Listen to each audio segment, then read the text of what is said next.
সহসভাপতি জনাব মোহাম্মদ মোবারক হোসেন ভুইয়া এখানে উপস্থিত আছেন।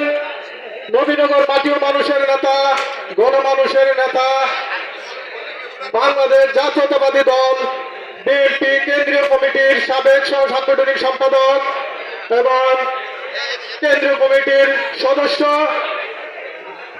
ঢাকা ডাকসু হলের সাবেক সূর্যসেন হলের জিএস, নবীনগর রাজপথের সৈনিক, আমার অভিভাবক, নবীনগর থেকে আগামীতে যে ধানের প্রতীক নিয়ে নির্বাচন করার লক্ষ্যে রাজপথে অলিতে গুলিতে ঘুরে বেড়াচ্ছেন আমাদের জননেতা জনাব মোহাম্মদ সাইদুল হক সাহেব এখানে উপস্থিত আছেন।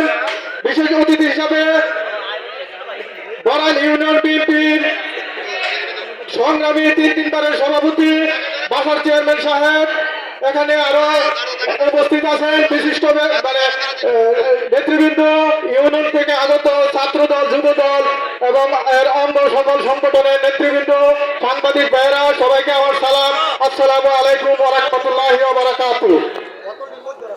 সংগ্রামী ভাইয়েরা, আমরা আগামী গত 17 বছর এই ফ্যাসিস্ট সরকারের বিরুদ্ধে আন্দোলন সংগ্রাম করে আসছি এই রাজপথে থেকে।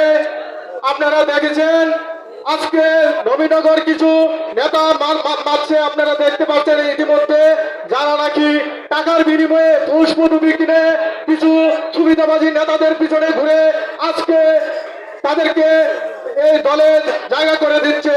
মনে রাখবেন, আপনাদেরকে উদ্দেশ্য করে বলতে চাই, 17 বছর শেখ হাসিনা জীবন একদলীয় সরকার করে ক্ষমতায় টিকে থাকতে পারে নাই, আপনারাও টিকে থাকতে পারবেন না ইনশাল্লাহ। আপনারা প্রতিহিংসা করে রাজনীতি করবেন না।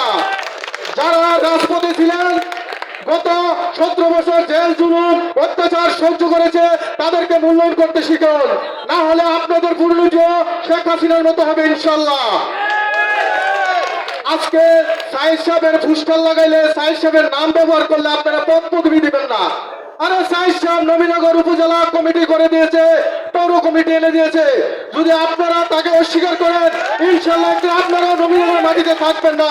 আপনাদেরকে হুঁশিয়ার করে দেয়, সাইদ ভাইয়ের ভয় নাই, সাইদ ভাইয়ের ভয় নাই, নবীনগরের মাটি, নবীনগরের মাটি রাজপথ ছাড়ি নাই।